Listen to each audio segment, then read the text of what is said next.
Hi guys, welcome back to my video and my channels. In this video I'm going to talk about how to convert your iPhone video to a slow motion video.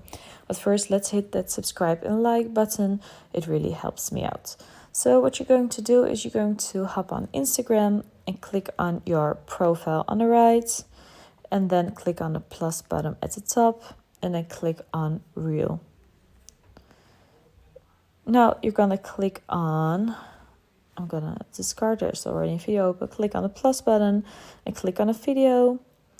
And what you're going to see now is you see the 1x speed. This means it is this kind of speed. The video is 11 seconds and now you're gonna 0.3 seconds.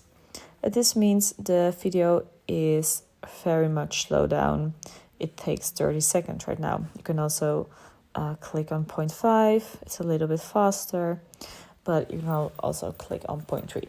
Now you're gonna add this and click on next. Don't allow. And what this means, now you can click on the download sign. On top of it, next to the music icon, you click on the download icon, and now it's downloaded to your camera roll without posting it to Instagram. And of course, you can also post it, but that is not mandatory. I hope this helps, and if you have any questions, please let me know. Thank you.